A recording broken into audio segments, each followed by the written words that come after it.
But Yes, sir. Buzz, from your perspective, what led to the inability to shoot from the floor today? Well, always give credit to coach and his staff and their team. Nothing that we were trying to do was easy. I thought a lot of the things that we were trying to accomplish offensively, I would judge them as the right things to do. We didn't shoot the percentage that we need to shoot, but I wouldn't necessarily say that it was what I would call a red light shot. I thought we shot a lot of green light shots. We just didn't make them. But I thought the momentum of some of the things that we're trying to accomplish, I understand the results and how we'll be judged. But I thought within the process, our staff was really good. I thought our preparation was as good as it has been all year long. I thought our guys understood what was required. I thought their spirits were excellent. Coach, Solomon started 1 for 6, and then it seemed like he started facing up and really going to the basket strong. Was that an adjustment that he made? Did the coaching staff kind of encourage that? Because it seemed like it kind of changed his game around in a good direction. Probably a combination of both. Solo's really intelligent. Solo's much more intelligent than I am. I think their changing of defenses was maybe a part of some of that. I thought his mentality towards attacking improved. I thought we were much better in the second half relative to the pace of how we were attacking. I thought in the first half it was just kind of okay. I think with the roster changes that we've had over the last few weeks, one of the ways we've tried to improve is earlier in the clock to be a little faster, not necessarily to shoot, but just to have quicker ball and body movement earlier in the possession. And I thought in the first half,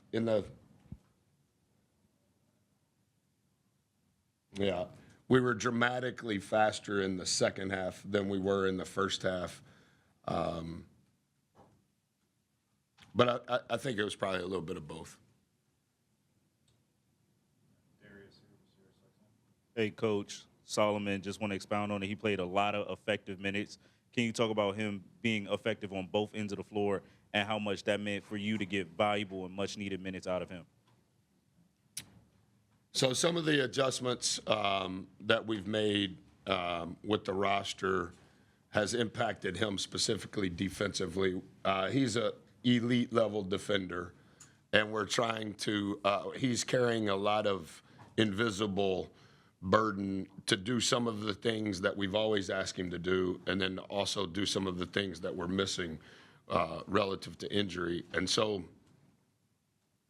I thought his concentration level, and I told him when I pulled him out there at the end, I thought his concentration level relative to executing those things were better, was the best that it has been. I think this is his 5th or 6th game. I think he's starting to get in better shape. I think his flow is better. But I thought he did a really good job in the things that we're asking him on both ends. Joshua here on the right. Hey, Coach. Can you just talk about after you guys are able to tie the game at 43, what transpired afterwards? The radio guy just mentioned it was 43. I knew it was tied. I didn't remember exactly what the score was. And so then from that point forward, we scored 11, and they scored 21. Do you know what the timing of that was when it was tied? This says it was tied twice. Does anybody know what it was? Well,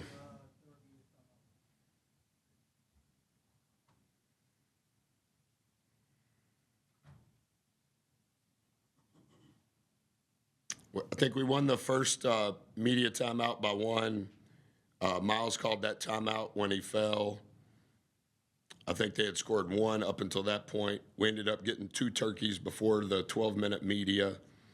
I don't know how many turkeys we finished with, but there was a stretch there that led to the 43-43.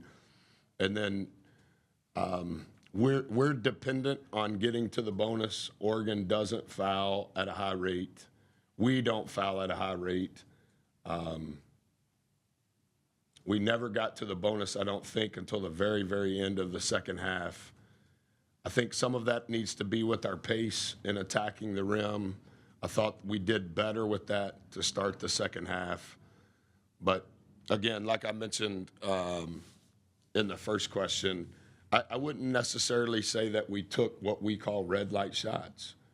I thought they were the shots that we need to take. I thought we did a good job on the offensive glass, not a great job. They were 18th in the country. We did a phenomenal job keeping them off the glass. But to your point, we didn't score enough points. We didn't make enough free throws. And we didn't shoot the percentage that you need to shoot to win a Big Ten game. Hey, Buzz. Eli Cohen, Inside Maryland Sports. I know you've talked about the red light, green light with the shot diet, but Yep. with 35 threes was a season high in attempts for you guys today. Is that something that you see being a key part of the offense going forward? I think it's got to tilt that away with our roster the way that it is. I don't necessarily think a couple of things.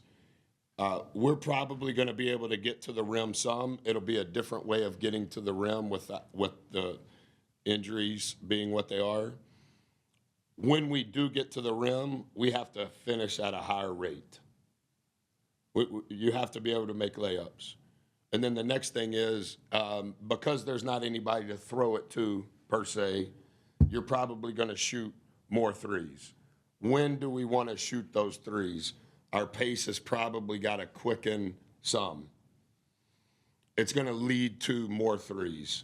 But I don't necessarily think that we're going to be a money ball team. Our shot diet has been pretty good throughout the year. I do think our three-point jump shot shooting percentage is probably going to grow with our roster the way that it is. And if that's the case, the consequence to that is if you're shooting more long shots, it's hard to get long rebounds. And so it's a little bit of a delicate balance, and a credit to our guys. I think we've showed them a lot of really good pictures of understanding, is the light green, is the light yellow, is the light red. And I think we've done a good job over the last 3 weeks as things have changed of understanding that. And then I know with the current roster, the roles in the front court may have had to shift some. Going against a team with this much size in the front court, what did you see from your guys tonight? I thought they competed. They were 18th in the country at 44% offensive rebounding percentage. They got 29%. We did a good job not fouling. We created more turnovers than they're used to. We played with a low turnover rate. I know there was a couple of turnovers there at the very end that messed up our number. We didn't shoot as many free throws as we need to shoot, and we didn't make the percentage of shots that we need to make. We have to make layups at a higher percentage. We've been practicing that 2 segments per practice exclusively, drive in there and get banged around with multiple pads to make layups. But I thought the competitive spirit, I thought their ability to try to play to the scouting report, I thought the staff's ability to find margins for us to measure, I thought we were as good as we've been from start to finish. We call them buckets. We have 3 buckets per game. We measure every single thing within those buckets. They're aware of it. We grade it during practice so they can see themselves. I thought we did a really good job within the buckets. If there's an outlier stat, it doesn't mean that you're going to win. But I think within the buckets, our execution was as good as it's been in a 200-minute game. The outlier stat is we shot 28% from the field and 20% from 3. That's the outlier stat. And but again, I don't think it was that we were shooting ill-advised shots. I'm not saying I haven't seen it, but I'm not saying every single shot we shot was green, but All right, we got time for 2 more. We'll go to Ed and then Luke. Buzz, what's your reaction to the recent news about Baylor signing the kid who was drafted in the NBA draft 2 years ago?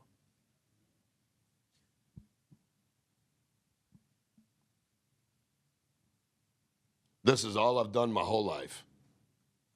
I've never had another job. And you know this in your business, or you guys know this in your business. The only thing that's constant is change. And I also am very aware of myself at 53 and all that goes into what you guys think and all the things that you don't know that goes into this. I've really tried to pour myself into giving my best to our group. And I'm aware of what's going on. I probably study this and pay attention, and I read a lot. But I also know that the worst reaction is an emotional reaction. And so this is probably not the right time for me to say anything. I'm following. I have helpers that give me content to study.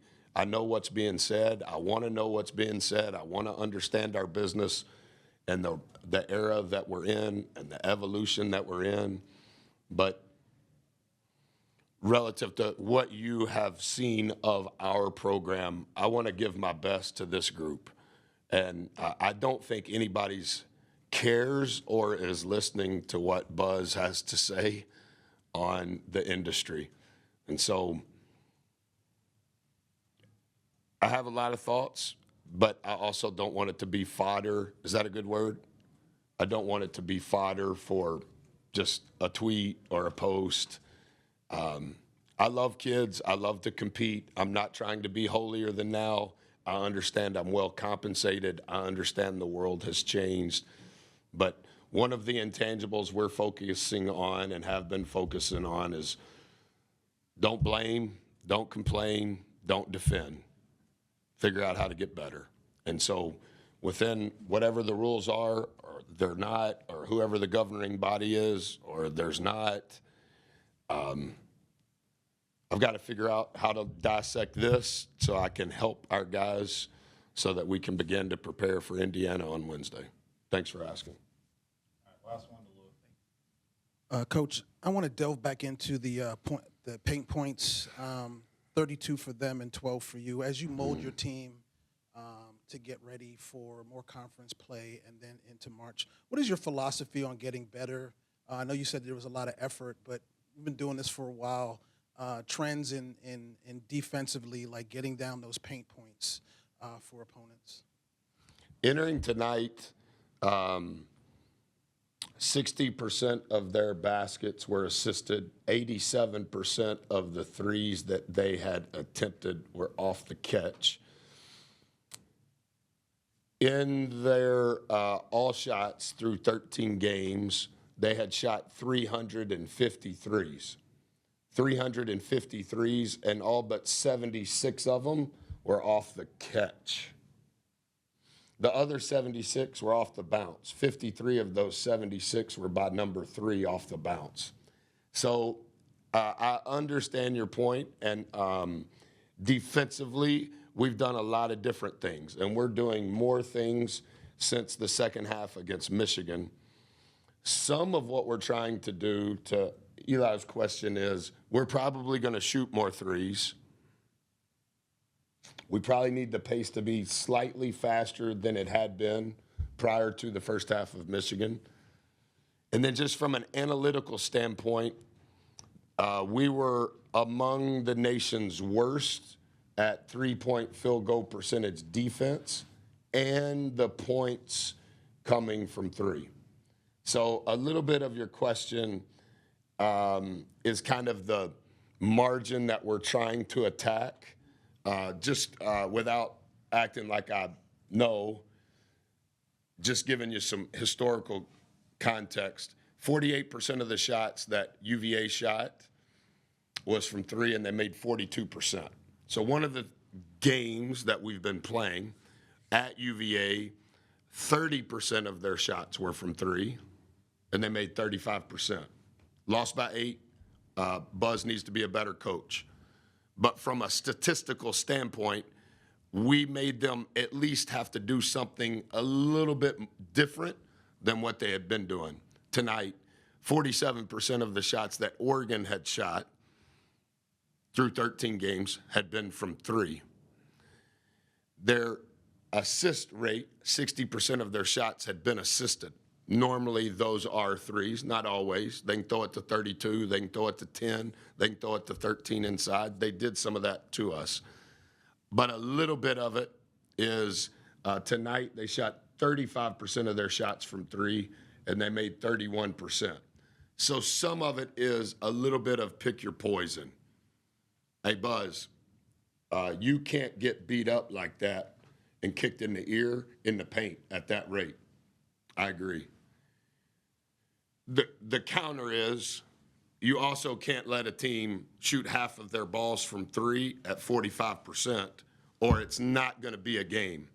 And so it's a little bit of this, and I'm not saying this is the right answer. I'm saying, without being sarcastic and giving away all of what we're trying to accomplish, we can't let teams make 12 and 14 and 15 threes. We've tried that, and it was never even a game.